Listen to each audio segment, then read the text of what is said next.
Hey guys, it's Ashley. Welcome back to my channel. Today is going to be a little sit down video. We're going to talk about how I had the best craft market I've ever done. And that's kind of funny if you've been following me for a while, because I had a video a few months ago how I had the worst craft market ever, and I can link that. But let's get into an intro really quick. My name is Ashley for anybody that is new here. This channel has changed so much as I've grown. I've literally been on this channel doing YouTube videos since like 18 or 19 with Carrie, and now I'm freaking 26. So thank you for sticking around this long.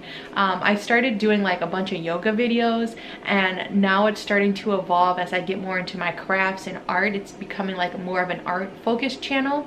I'm also a stay-at-home mom, so that's kind of what this channel is all about if you're new here. So I do a lot of crafting, and funny thing here, you guys are balancing literally on my tufting frame. I have you guys on this little wood thing, but I make rugs, I make stationery stuff, like bookmarks, stickers, pins, prints, what else, rugs I do. And I like to do a lot of hand embroidery stuff, and I started getting into needle felting. I haven't posted a whole lot of needle felting. I don't think any needle felting yet, because I'm still learning the skill. If you guys want to see that, it's been a little bit of trial and error because I'm coming up with some new products. But we're going to talk about my craft market. And I think it's so funny. You guys need to watch my other video about how I had the worst craft market ever. There was no foot traffic. The promoter did not promote it, and I think it was like snowing or something like that. Wisco girly, of course, right? So this was like literally my official first market of the year. I had two other markets. That boo-boo one that didn't go well, and then I had one I was supposed to do at the library, and then of course that was a snowstorm. So I actually got to set all my stuff up on June 3rd. So it was 2 weeks ago, and now I'm finally filming this video. I may have to cut this video like a quick cut because I am preheating my oven for a pizza. So if you hear a beep, I'll cut it and I'll go put my pizza in because I'm hungry. I just put little dude down. So preparation, you guys have seen, I posted that video. This is one of the most recent videos I posted. It was the last 2-3 weeks of me prepping for this craft market, and I was going hard. I knew rugs are gonna sell well, and rugs are expensive. Actually, I did not know that rugs were gonna sell well, but I know I can price my rugs. They're the most expensive thing I have in my store on ATM at the moment, because they are time consuming, and the equipment is expensive. So kind of what I keep in mind, I guess you could say this is my first real year, because now I have a store. If you guys didn't know, I have a storefront in Racine, and that's where I sell my goodies too. Now I can sell my goodies all year around and still do markets. But rugs are very time consuming, so you know, you want to make sure you make your money back. And I forgot my point I was making, but how I kind of price my stuff, I think about still paying off my equipment. The frame, for example, the tufting frame was like $220. I know you can make one yourself, but I just wanted a pre-made one that I could assemble, because I have little people running around, and I don't want to be trying to saw stuff. I rent, so I don't have like a whole backyard and stuff. I do have a backyard, but the neighbors downstairs, they literally just let the dogs poop. They poop so much in the yard that the lady had to plant new grass. It looks like a plantation. It looks horrible out there. It's just rocks and mud, and okay, that was the beep for the oven, but we're getting off task anyway. I'll be right back. Okay, I'm back. Well, basically my point is I make space. I can expand my space. Like I make with what I have, you know what I mean? The living room is like converted into my craft room, and then Carrie's room, I have like a side, I literally craft on a dresser in the other room, and then in here I'm crafting on, there's a big craft table in here, but like when I need to be quiet and do quiet crafts, when little man is still asleep, I'll go in there and I'll do some sewing, like embroidery and stuff, or needle felting, which is a quiet activity. But I make do with what I have. I can't use a backyard, so when I end up spraying the backs of the rugs and things like that, I'll have to do it on the balcony. There's a very small balcony we have, or the front porch that we share out there. So But yeah, if you're starting out, and we're not like these expensive lavish living YouTubers, we make do with what we have. So do what you got to do. If you're trying to do crafting and you're just hesitant, make the mess. Okay, this is what I mean by make the mess. I got paint over here next to the table or the computer, the frame, and we still got the laundry. Like, y'all see the laundry literally every clip. The laundry is clean and I get to it when I can get to it, but like, you gotta make room with what you have, right? So anyway, I'm the week of craft fair or craft market is prep. I prepped a lot of stickers on my Cricut. I had new mushroom stickers. I need to add those to the online store. They are available in our store front in Racine. I made some rug care. I'll just show you. Did a lot of quick easy cuts. These are like rug care instructions if you do buy a rug from me. Make sure you have your business cards. And I finished 3 freaking rugs, 3 big rugs, I would say, in 1 week. They were all, I didn't tough them all in 1 week, but like I finished backing them, cleaning them up, shaving them up, all of that. And I sold 2 of them. So that's how it was able to be most profitable, because I can price my rugs a little more expensive. I had t-shirts and sweatshirts that were new. And I can just show you guys pictures of how my table looked. And I've said this before in my videos, join a Facebook group, but proceed with caution, because they are Karen City. They don't like people who look like me most of the times, and they'll say they try to cover it up. But anyway, you just join the group to be like a fly on the wall. I joined a booth display group on Facebook to see how people were setting up their booths to do events, and how I'm like, how are you guys making so much money? Last year I did 5 booths and I was so excited when I did these booths. As long as I was making back my booth fee, and then I was able to profit, I was excited. And those booths were around $100, $200 profit I was making. And this one, I sold a lot of stuff. I waited a few days to calculate my profits, and I made under 500. I made $492.54, and that was I probably made over 500, but the square tax and all of that garbage that you have to do as a small business and Uncle Sam guidelines, so I made just under 500. I sold 2 rugs. They were 110 each, and then everything else was like socks.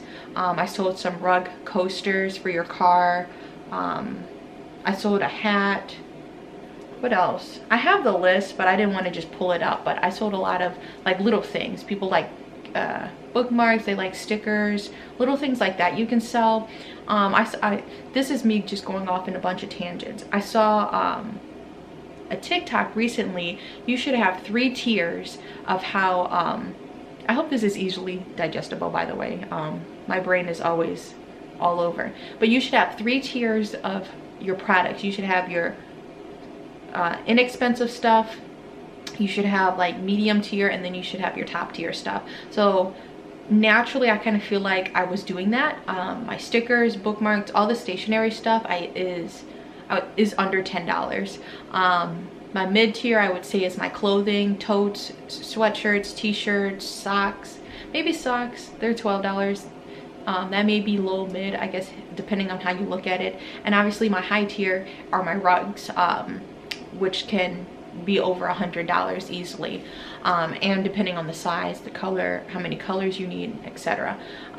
So naturally you should have 3 tiers for your business when you're having a craft fair or going to one of those, because you may have people who don't have a whole lot of money, but you can still make a sale. So that's something to think about. But I was saying, I was in this Facebook group and I was looking at the different booth displays and finding tips and tricks. So I ended up getting some grid walls that you can, they're probably like this big each, about this size, and they have little connectors, so you can literally build your displays up, and they fold flat, so you can disassemble them flat and they don't take up a whole lot of space. And I was buying like these little wooden display things in the $5 section at Target, but I don't know how often I'm actually going to use those. I might keep them at the store. I'm still kind of rearranging the store and all that, but we can get to that in a sec here. But it's nice to be able to build it up. And I also brought the grid wheel and those clothespins. So I went to Walmart, and I think not even $1, maybe even 50 cents. I actually don't remember, but I got 50 clothespins relatively cheap, and that's how I was able to like clip my socks and my I didn't bring any prints, but at the store I ended up clipping my prints. Anything that you want to move higher to people's eyes so people can see everything that you have, that's nice. If you can build up, you can build it to people's eye level. People like that. People don't like looking down at stuff. So I ended up using a drying rack for my rugs, and even though the rugs were almost too small and they almost were slipping off, I was still able to sell some rugs. So if you can bring it up to people's height, I'm gonna end up getting some actual like full length 6-foot grid walls for the store, but those don't travel well. So you just got to get creative if you plan to do pack up and go kind of events.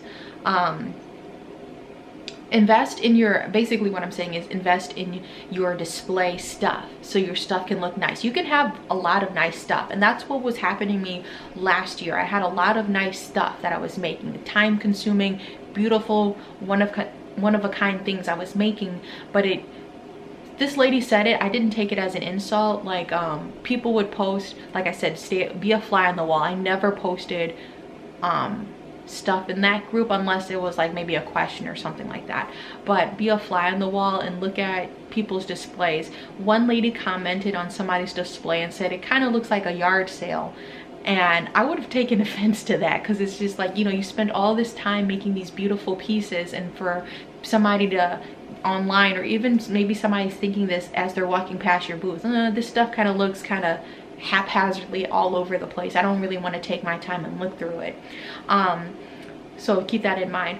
Another tip I actually took away was getting a bar stand. I'm like, bar stand? I'm not a drinker. Why would I don't consume alcohol. Why would I, that wasn't even like on my radar to think of using a bar table as a checkout stand. And it's collapsible and foldable. I actually use it at the store now. So it gives me another like level to place stuff on. So the bar stand now serves as a register, and it has the register kiosk kind of thing on there, and I have like a little sunglass acrylic tier, so people, while they're checking out, they can see other things, other little knickknacks that you have, so just to keep people's eyes buzzing around. I put my price sheet at the register because people are going to walk up anyway, and all of my stuff that can be labeled is labeled. I make my own tags.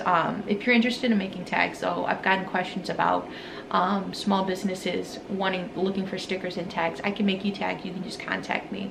But for like the socks, I put tags on it. For the rugs, like the coasters, I have tags. How I tie them up, you guys seen how I make them look all nice when they're finished. Clothing, I have like I already forgot what it's called, a clothing gun, where it stamps it through and you can hang your tags so people can know the price of everything individually. But then people can kind of look down and then see the prices that you have and see if it's even worth going into your booth, which it is, because you got good stuff. So you want to invite the girlies, the men's in there. I guess, like, this may be too expensive for me to even check out. So, if you got your stickers, I start with the cheapest thing at the top, and then I slowly got more expensive towards the bottom. So it's not overwhelming, and people can still, want to come into your booth. Have a tent. I did one event outdoors. I did not have a tent. I was directly under the sun. So I actually found my tent on Facebook Market for like $75. I know they can be like $200 or whatever.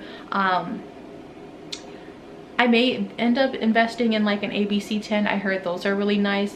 They have walls. My tent right now does not have walls with it. And you may need weights. I've seen some markets or fairs requiring you to have weights on the legs of your tents. But have like a really attractive booth for people to want to walk in. You should have your stuff kind of leveled. I had like a cute grid wall, and I made like little shelves, so there's, you can see from the pictures, and that's what was just stopping people. So I had like a clump of people at the front of my tent, and then I had people actually inside of my tent looking at the stickers and stuff and checking out the jeans and the clothing rack hanging, the drying rack with my rugs on it. So yeah, that was cool. Like when you can make double or even triple what your booth fee is, that's a win. And especially if you're a small business or do this full time, we're out here trying to make money, okay?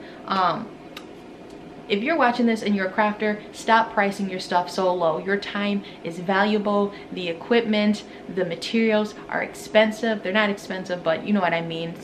I guess it depends on the craft that you do. It can be expensive, but you need to price accordingly and stop trying to lowball, because people will pay.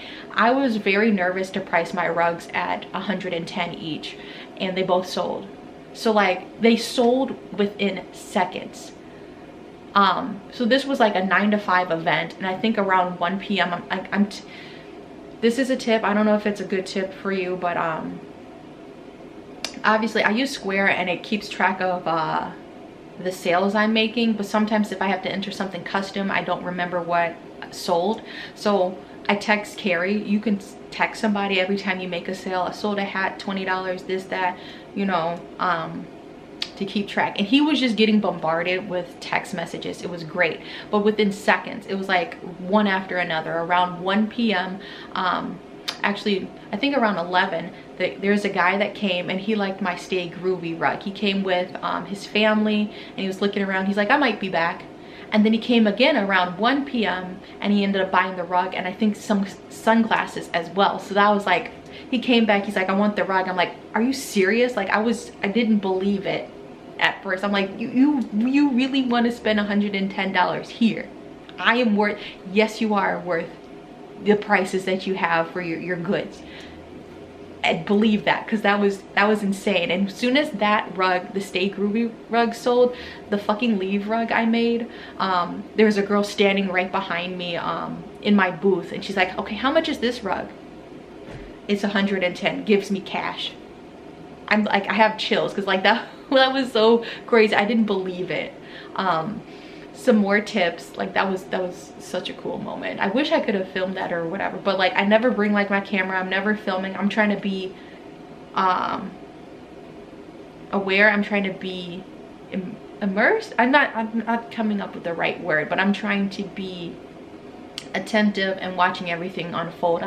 I filmed, I think, a booth I did once with Bear, but other than that, I usually take like photos or whatever. But I want to be present is the word I'm thinking of, for my customers, for people that are checking out stuff. I gave away a lot of business cards, so make sure you bring more than enough business cards. Make sure you're attentive and you're present with your customers. You're smiling. I say hello every time people walk. For the most part, I was standing and my feet did hurt. I did not wear my Crocs because like I knew it was going to be a lot of lugging. The thing that was like annoying in the email, the confirmation email for booking this booth, I did this booth last year. That was super fun. So I think this is going to be a yearly booth for me, since this one was my best booth thus far. In the email, they were like, we're going to section it off on the street. It was a street outdoor market. We're gonna have the antique people here, we're gonna have the crafting we're gonna have the crafting people here, and then there was something else here. And then nobody followed the rules, and like I'm trying to ask people, so where's the craft section? I don't know. I'm like, how did you join and you didn't know? And then the man who started the event, you can only get to him by email. Who's really checking their emails the day of an event? He didn't give his phone number or nothing, and like that's just how it is. So Carrie's just like, we're lugging all of our stuff. We need to just find a spot so I can go and get the wagon and bring the rest of our stuff out. You know, we just need to find a bare spot and start setting up. So that's what we ended up doing. I was next to a guy selling frisbees, and I was next to, on the other side, a guy selling old records. So I don't even know if I was in the right section, but I did very good. Have a banner, have a designated checkout area, I don't know if I'm missing anything, but I really hope that this video was helpful.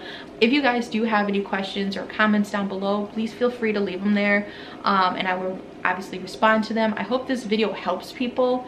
Oh, this video is about to cut out. Oh, the video cut out. This camera is weird, and it only lets me film like 16 minutes straight. But you guys can find me in Racine. I'm at the inside of the Midwest Market. It's a bunch of mini stores. The address, if you're local in Wisconsin, is 2210 Rapids Drive, Racine, Wisconsin.